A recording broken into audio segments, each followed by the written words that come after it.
Olá, dando sequência em nossas aulas de literatura, vamos falar hoje sobre o simbolismo em Portugal, né? Já abordamos o simbolismo, essa escola literária na Europa, né? Nos outros países, em especial a França, né? Uma vez que ali é o berço desse movimento literário, né? Esse movimento literário e também ocorrido nas artes plásticas. Então, nós vamos hoje tratar, né, desse desenrolar agora na, em Portugal. Bom, eu trago aqui para vocês alguns slides, né, para que vocês possam acompanhar comigo. Tá? O simbolismo, né, o que é o marco do simbolismo ali em Portugal é a publicação da obra O Aristos, um livro de poemas do poeta Eugênio de Castro. Nesse livro, né, lançado, publicado ali em 1890, né, ele já vai trazer em si considerações e poemas com características marcadamente simbolistas, né? Lembrando que o livro inicial aí do simbolismo lá na França é publicado em 1857, que são As Flores do Mal, do Charles Baudelaire. Né? Somente em 1890, então, o simbolismo começa a ser praticado em Portugal. O movimento literário, contudo, já influenciava Portugal a partir das revistas acadêmicas Os Insubmissos e Boêmia Nova. Tinham entre os seus colaboradores os autores Eugênio de Castro e Antônio Nobre. Bom, mais uma vez, né, mantendo essa linha de raciocínio, né, a Portugal não diferiu muito da França, né, no seu aspecto de publicação dos veículos de comunicação nos quais o simbolismo se apoiou, né? Na França, com a revista Le Parnasse Contemporain, e aqui também com duas revistas trazendo publicações já de antemão de poetas notadamente simbolistas. Portanto, o simbolismo ele prolonga-se até a proclamação da República em 1910, sob a influência da nova realidade política. Né? Aqui eu trago um pouquinho do contexto histórico ali de Portugal. Né? Portugal vinha passando por algumas atribulações políticas, que deixava de ser uma monarquia para se tornar agora uma república. Né? E aí, em 1910, começa, portanto, um movimento mais modernista, né, ali de Portugal. O fim do movimento ocorre, porém, somente em 1915, no meio da Primeira Guerra Mundial, marco cronológico do modernismo em Portugal, e já com poetas que nós vamos trabalhar mais adiante, escritores também em prosa, né? Por exemplo, com Fernando Pessoa, né, e os seus heterônimos, que nós trabalharemos ao longo do movimento modernista. Bom, nesse contexto que Mário Sá Carneiro e Fernando Pessoa, né, como eu disse, lançam a revista Orfeu, dando inauguração aí, então, ao movimento moderno. O movimento simbolismo, né, em Portugal, está intimamente ligado ao estado de depressão que domina a sociedade em consequência da crise da monarquia, da crise econômica e financeira e do ultimato inglês. Também um pouco mais aqui a respeito desse contexto histórico, no qual o simbolismo ele vai ser instaurado ali em Portugal. O ultimato inglês ocorre a partir de 1870, quando a Inglaterra inicia o plano expansionista com o lema um domínio do Cabo do Cairo. Né? Um processo também político, né, da Inglaterra. A Inglaterra vinha com sanções econômicas sobre Portugal. Né? Portugal tinha uma dívida com a Inglaterra, portanto, passava por um período aí de dificuldade econômica, né, ao longo aí do último reinado. Bom, então aqui nós vemos os autores e algumas obras. Né? Nós temos três grandes autores de expressão dentro do simbolismo português. O primeiro deles, Eugênio de Castro. Né? A obra de Eugênio de Castro é dividida em duas fases, a simbolista e a neoclassicista. É autor de O Aristos, marcado pelo uso de novas rimas, nova métrica, aliterações e riqueza no vocabulário. Os temas são marcados pela paixão fatal, pessimismo e a necrofilia. Bom, então, nessa questão de trazer novas rimas e novas métricas, né, aí saindo das características mais parnasianas, né, de rigidez em termos de forma. Aqui ousou, né, o Eugênio de Castro, ele ousou um pouco mais nessa nova forma de composição, né, trazendo algumas novidades. Por exemplo, o uso das aliterações na composição dos versos. Né? A aliteração, lembrar, é apenas uma figura de linguagem, né, uma figura sonora que possibilita a repetição da mesma consoante ao longo de todo o verso, né? Então, mantendo assim a musicalidade, né, tão importante para os poetas simbolistas. Os temas são bem obscuros, né? Também dentro da obra do Eugênio de Castro, né? A questão da paixão fatal, né? A questão da ideia do morrer por amor, né? Tão presente ao longo da literatura portuguesa e depois também na literatura feita aqui no Brasil, né? Isso já era um postulado desde o trovadorismo, né? Com a questão do amor cortês, né? Da não realização desse amor, levando, portanto, né, à morte do amante. Né? E depois isso explorado de maneira bem aprofundada pela segunda geração do romantismo também, né? O próprio Álvares de Azevedo aqui no Brasil, né, com poemas Se Morre de Amor, né, pensando justamente nessa questão do abandono da vida, uma vez que o amor não era realizado. O extremo pessimismo, né, que domina a Portugal de uma maneira geral, né? Aliás, como toda a Europa, no final do século XIX, né, com as instabilidades políticas, a iminência de uma possível guerra, o que depois, evidentemente, vai acontecer, né, no início do século XX. Né? A própria filosofia do final do século XIX, né, com Kierkegaard, Schopenhauer, né, trazem, então, à lume esse pessimismo, né, do homem diante da vida e diante do mundo no qual está inserido. Outro tema também é um resgate aqui também da questão do romantismo, né? Novamente falando do Álvares de Azevedo na sua obra Uma Noite na Taverna, né? Um livro de contos no qual as personagens vão contando ali em um bar, em uma taverna, né? Já embriagados pelo vinho, suas desventuras amorosas, né? E uma delas respeita a necrofilia. O que vem a ser com essa questão da necrofilia? A necrofilia é a relação sexual, né? Com cadáver, né? Então é algo meio assombroso, meio assustador, mas que é algo presente na obra então do Eugênio de Castro. O próximo, Antônio Nobre, né, também contemporâneo e amigo do Eugênio de Castro. A poesia dele é marcada por profundo pessimismo, subjetivismo e egocentrismo. Né? As três características aí presentes no simbolismo e também um resgate, né, da segunda geração romântica. É autor de Torres, onde revela o culto ao profetismo sebastianista e o nacionalismo saudosista. Bom, essa questão do sebastianismo é algo muito importante ali para a cultura portuguesa, né? Fernando Pessoa depois também vai resgatar esse mesmo ideal. Isso já aparece desde os Lusíadas, né, de Luís Vaz de Camões, né, no qual o próprio livro, dedicado, né, ao rei Dom Sebastião.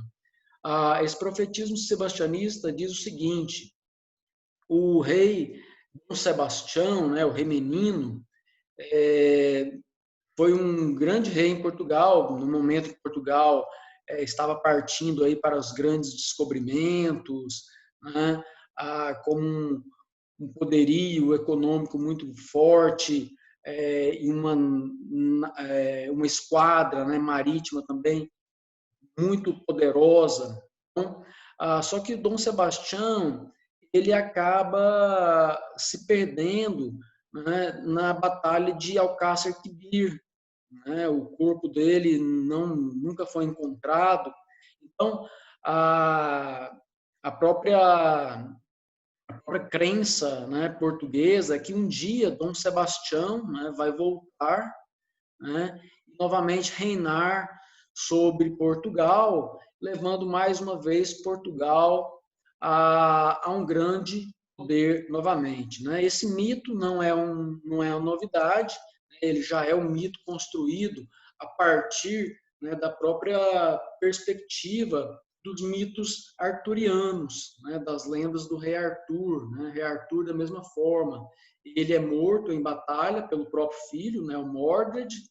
Depois, ele é levado, né, para a ilha de Avalon, né, e ali ele aguardaria o momento novamente de voltar, né, e reinar mais uma vez sobre a Inglaterra.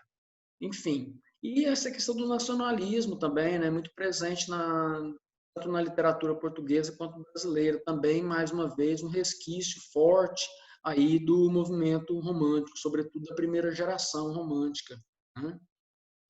E aqui, o último poeta que eu trago é o Camilo Peçanha. Né? O Camilo Peçanha é considerado o melhor poeta do simbolismo português.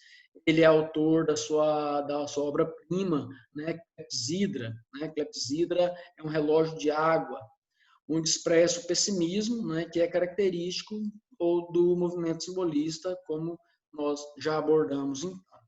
Né?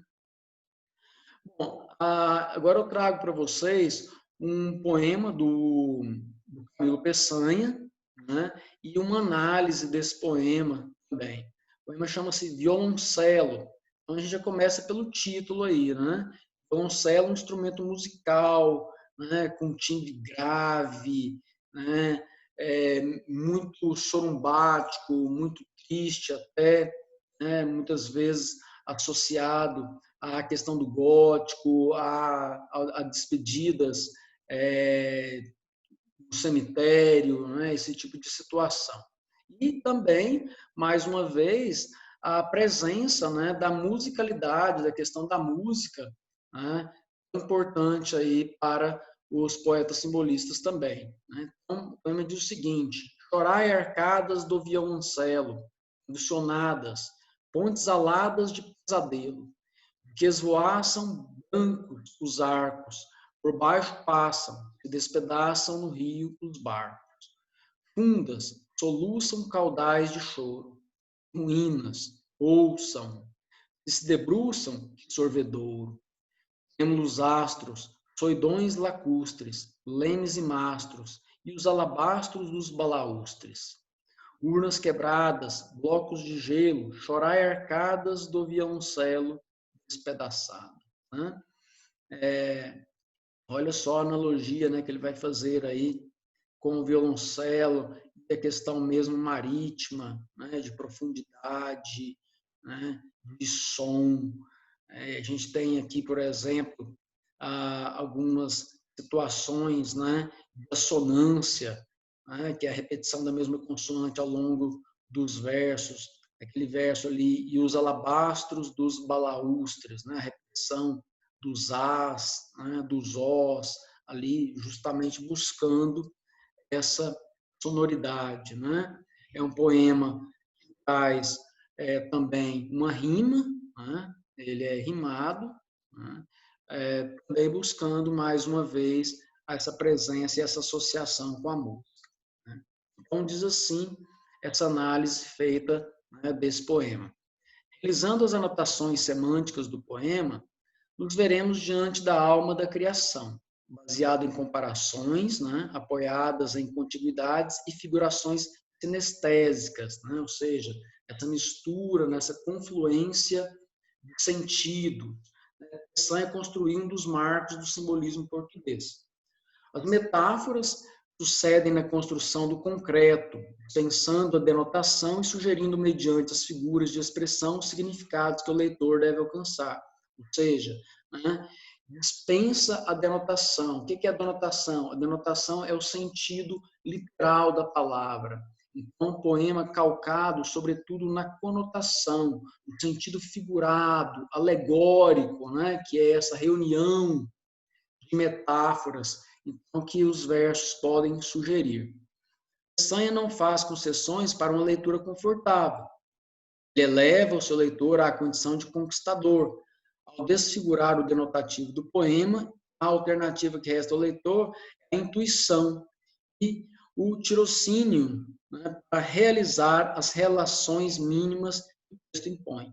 Ou seja, também uma característica, né, própria aí do simbolismo, esse texto hermético, fechado, de difícil compreensão, né, e quando se lê, né, tem essa impressão de que não está tratando necessariamente daquilo a que ele se propõe, né, dando margem aí a uma multiplicidade de interpretações e possíveis leituras. A música do violoncelo provoca um estado de espírito ansioso, uma sensação de mistério e tristeza. Mas esse sentimento não é capturado notadamente, é apenas sugerido. Olha aí também outra característica, né, do simbolismo, tirado ali do poeta francês Mallarmé, né, em que a questão não é nomear o objeto, mas apenas sugerir, né, no intuito de fazer com que o leitor sinta o poema muito mais do que racionalize, né? Ele é apenas sugerido por uma série de imagens e associações. O eu poético, né, o eu lírico, não esclarece que a tristeza, a ansiedade ou inquietude esteja relacionada à música saída do violoncelo, mas logo a apóstrofe chorai arcadas, né, nos revela o caráter triste da música.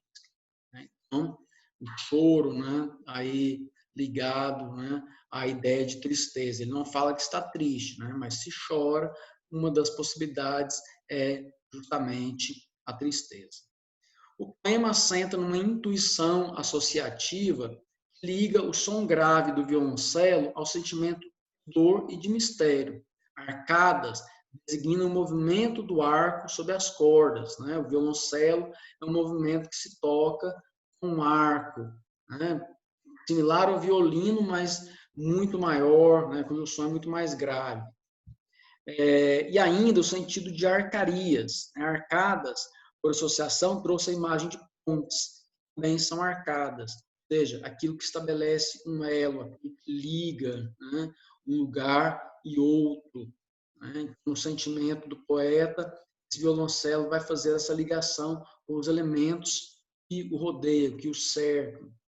A música, no seu gemer contínuo, evoca um curso de água. A ligação ondulante dos versos das duas primeiras estrofes relaciona de forma objetiva um curso de água.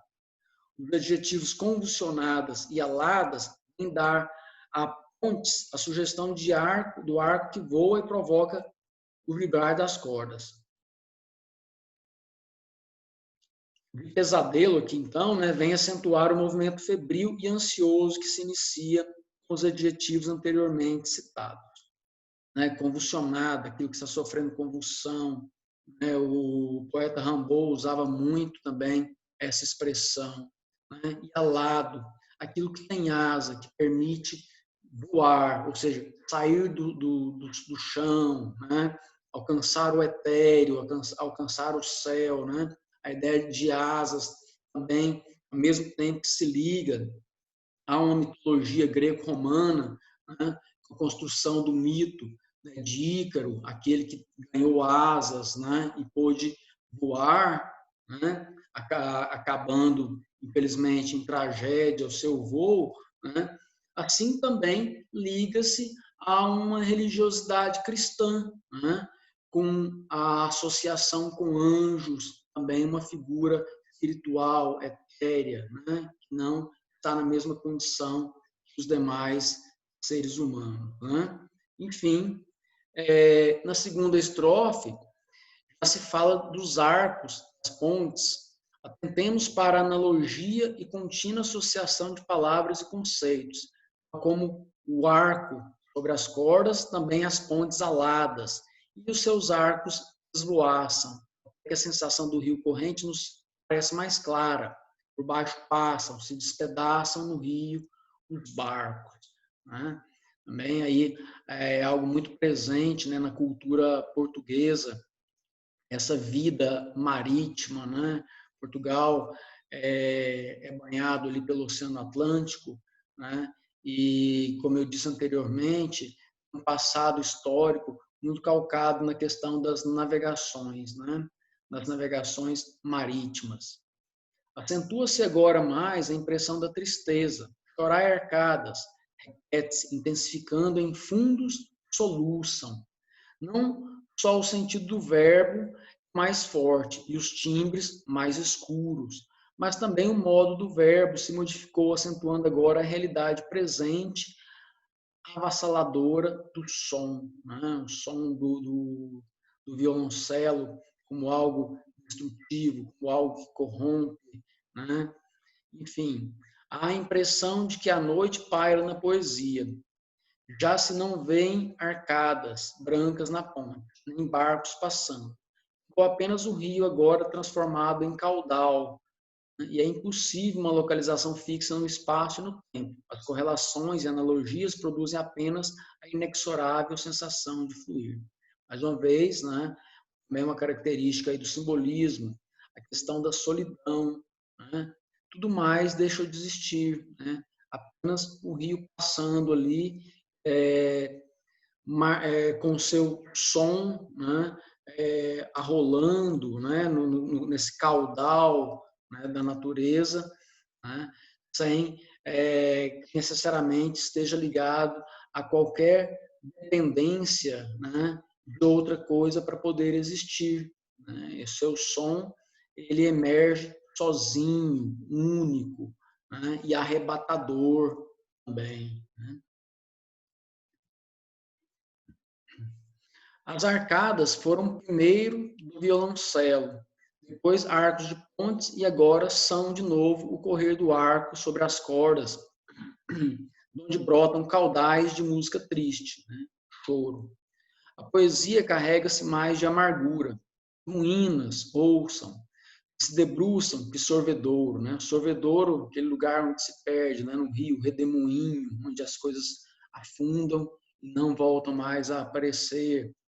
As imagens vão se alterando ao sabor do movimento do poema, as pontes convulsionadas, os barcos despedaçados, repete-se noutras imagens, ilustrando melhor a impressão do estalar do coração na visão das ruínas.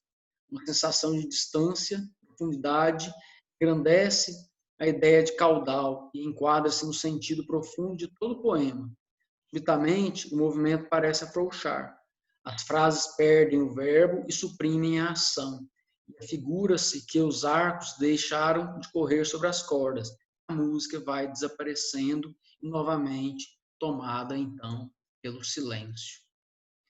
Temos os astros é uma imagem nova, uma sugestão de luz que surgiu por contraste com o tom escuro da estrofe precedente e com as solidões lacustres, né? Lá escrito soidões, né? Agora já não é um caudal que passa, são lagos que alastram ermos escuros, né? Olha a diferenciação, né, entre o movimento, a dinâmica do rio, do lago, né, estagnado, parado. As ruínas arrastadas no caudal vieram dar ao lago escuro, lemes e mastros, restos de barcos despedaçados, como se o violoncelo evocasse em nosso espírito as quilhas, as cordas, os cabos dos navios. Né? Mais uma vez, uma questão de memória, né, coletiva do próprio Portugal. Né? Essa referência marítima, né, e também do acidente, do desastre, do naufrágio, né, em que os destroços ou os fragmentos apenas daquilo que já foi um navio em coexistência, né, acabam vindo à praia. Aqui, no caso, vão um lago escuro, triste e solitário. Né? A ideia de ruína intensifica-se ainda, e os alabastros dos balaústres, urnas quebradas, blocos de gelo, tudo isso nos sugere a ideia de brancura, de fragmentação de coisas brancas, a ideia de uma acrópole, né, destruída. E por cima deste cemitério imenso e solitário, o poeta gostaria de ouvir uma música apropriada, saída de um instrumento também em ruína. Sempre associação, chorai arcadas despedaçadas do violoncelo. Né? Então, ele vai estabelecendo essa analogia entre uma coisa e outra aí, né? A construção aí de uma acrópole, né, destruída, a questão do branco, que é algo muito recorrente na poesia simbolista, né? Quando a gente for falar do simbolismo no Brasil, a gente vai verificar, né, essa, essa atração que os poetas brasileiros tinham com a questão da cor branca, né, dentro da poesia, às vezes materializada em neblina, né, às vezes materializada em uma catedral, enfim, é preciso entrar atento no mundo poético de Peçanha, para que os seus poemas não pareçam como um caos de frases absurdas. Né? As imagens constantes, as lúcidas conotações e associações são o segredo da unidade do poema. Peçanha é extremamente sensível à luminosidade e ao som, daí as sinestesias frequentes, né? Essas misturas então, de sensações. Os estímulos sensoriais combinam-se, aproveitam-se mutuamente para produzirem, neste poema, a impressão de água corrente, de ruínas dos destroços. Fundas soluçam, caudais de choro, ruínas ouçam. Constrói sensações visuais, fundas, caudais, ruínas. Né? Constrói sensações auditivas, soluçam, choro, ouçam. Né? Ouçam ruínas é a sinestesia que nos sugere não apenas ruínas em si, mas também o cataclismo que as provocou. Né? E assim o poema termina justamente nessa sensação, né, de que o poeta ruiu, seu espírito também ruiu, assim como a própria empreitada, né, marítima portuguesa ao longo dos anos. Então, ele vai buscar, né, nessas referências algo para fazer as suas memórias, né, uma análise de si mesmo e do Portugal contemporâneo a ele. Certo? Bom, pessoal, a gente encerra, então, no que diz respeito aqui ao simbolismo em Portugal. Né, numa outra oportunidade, então, a gente vai trabalhar agora o simbolismo aqui no Brasil. Tá? Deixo a vocês meu cordial adeus e deixo também aqui à disposição para qualquer eventual dúvida. Certo? Mais.